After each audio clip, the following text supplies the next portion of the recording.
Today we will have an introduction to the skeletal system.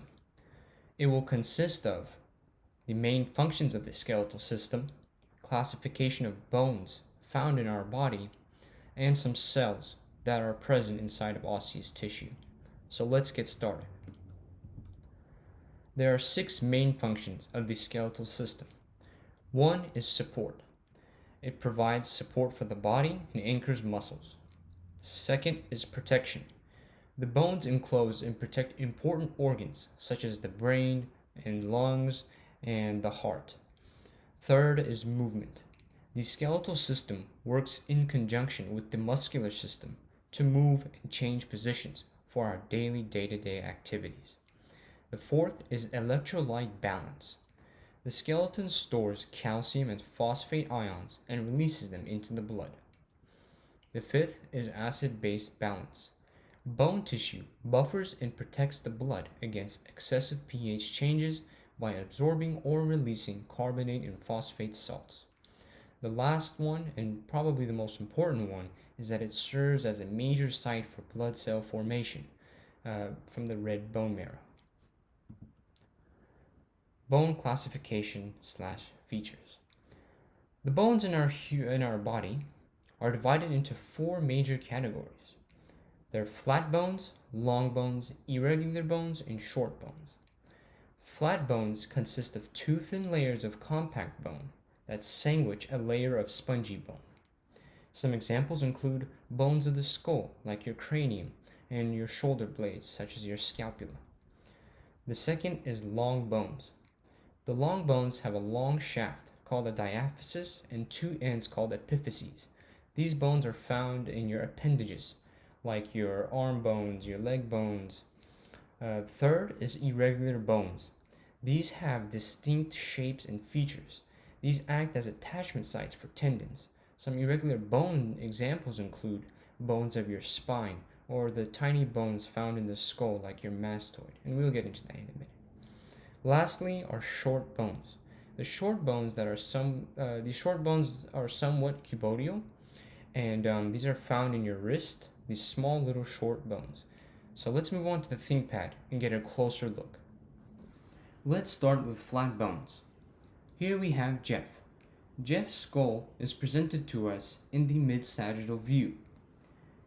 If we zoom in on a piece of Jeff's cranium here, we can see a sort of sandwiching process that is going on.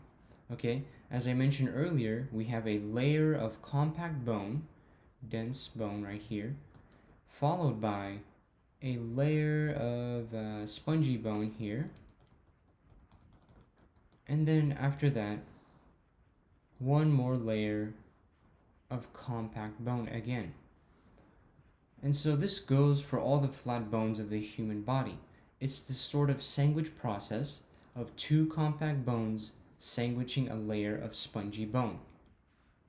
Let's move over to long bones. Let's start by labeling the main shaft of the long bone. This is called the diaphysis. Think of it like a crowbar. It provides leverage to the bone. Now at each end of the bone, we have what we call epiphyses. And we have 2 of these. Epiphyses. And the purpose of the epiphyses is it provides the bone with more surface area for attachments of ligaments and tendons. As we move over here, this arrow is pointing to what we call spongy bone. And then under that, this arrow is pointing to articular cartilage. Articular cartilage. And the purpose of articular cartilage is that it accounts for less friction whenever you are moving your bones or your limbs. Under that, this arrow is pointing to the metaphysis. Below that, we have our first external layer of the bone. This is called the periosteum. This is like the first layer of defense. Under that, we have compact bone. This is the dense part of the bone.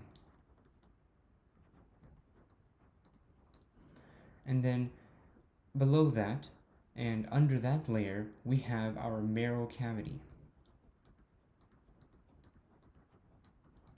This is where the yellow bone marrow is found. This right here, your yellow bone marrow, is located here in the marrow cavity. Now, last but not least, we have this blood vessel right here, and we call it the nutrient vessel.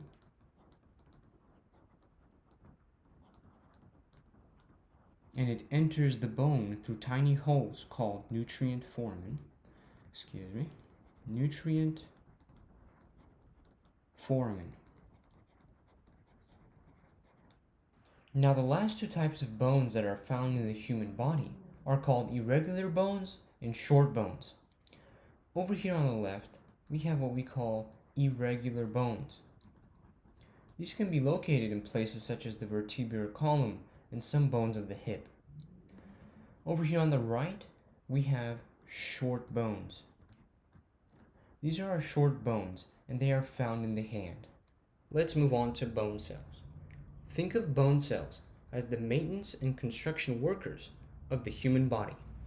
Whenever an injury occurs, these cells work together to come and repair that damage. They are constantly working to maintain homeostasis. Osteogenic cells.